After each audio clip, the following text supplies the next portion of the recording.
വൈക്കം മുഹമ്മദ് ബഷീറുമായി ബന്ധപ്പെട്ട ചോദ്യങ്ങളും ഉത്തരങ്ങളും. എന്നാണ് ബഷീർ ദിനം? ജൂലൈ 5. ബേപ്പൂർ സുൽത്താൻ എന്ന അപരനാമത്തിൽ അറിയപ്പെട്ട സാഹിത്യകാരനാരാ? വൈക്കം മുഹമ്മദ് ബഷീർ. ബഷീറിൻ്റെ ഏത് കൃതിക്കാണ് പെണ്ണുങ്ങളുടെ ബുദ്ധി എന്നുകൂടി പേരുണ്ടായിരുന്നത്? പാത്തുമ്മായുടെ ആട്. ബഷീറിൻ്റെ ആദ്യകാല കൃതിയായി കരുതി പോന്നത് 1943 രചിച്ച പ്രേമലേഖനം. ബഷീർ രചിച്ച നാടകം ഏത്? കഥാബീജം. സാഹിത്യലോകത്ത് ഏറെ വിമർശനങ്ങൾ വന്ന ബഷീർ കൃതി ഏതാണ്? ശബ്ദങ്ങൾ. ആകാശമിട്ടായി കഥാപാത്രമാവുന്ന ബഷീറിൻ്റെ നോവൽ ഏതാണ്? പ്രേമലേഖനം.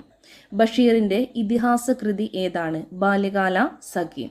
ബഷീറിൻ്റെ എടിയെ എന്ന ഓർമ്മക്കുറിപ്പുകൾ സമാഹരിച്ചത് ആരാണ്? ഫാബി ബഷീർ, ബഷീറിൻ്റെ ഭാര്യ. ഒന്നും ഇമ്മിണി ബല്യ ഒന്ന് എന്ന പരാമർശം ഏത് പുസ്തകത്തിലുള്ളതാണ്? ബാല്യകാല സഖി. ജീവിതത്തിൽ നിന്നും പറിച്ചു ചീന്തിയ ഒരേടാണിത്.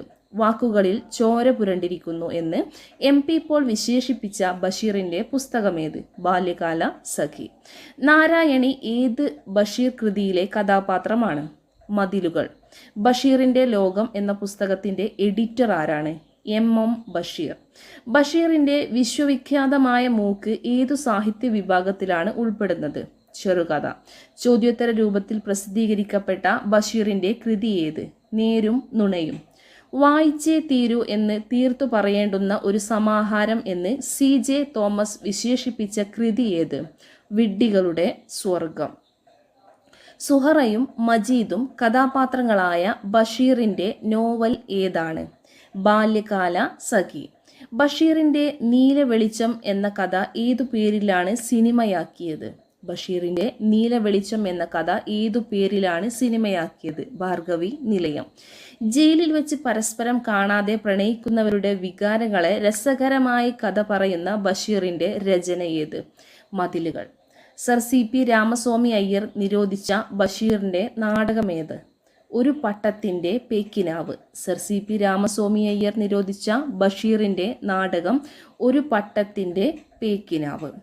ഒറ്റക്കണ്ണൻ പോക്കർ ഏത് ബഷീർ കഥയിലെ കഥാപാത്രമാണ്? മുച്ചീട്ടുകളിക്കാരൻ്റെ മകൾ. ബഷീർ രചിച്ച ഏക ബാലസാഹിത്യ കൃതി ഏത്? സർപ്പയജ്ഞം. ഇന്ദുലേഖയ്ക്ക് ശേഷം മലയാളത്തിലുണ്ടായ പ്രധാനപ്പെട്ട നോവൽ എന്ന് MP പോൾ ഏത് പുസ്തകത്തെയാണ് വിശേഷിപ്പിച്ചത്? ബാല്യകാല സഖി. ഈ ഭൂമി എല്ലാ ജീവികൾക്കും അവകാശപ്പെട്ടതാണ് എന്ന് ചിത്രീകരിക്കുന്ന ബഷീറിൻ്റെ ചെറുകഥ ഏത്?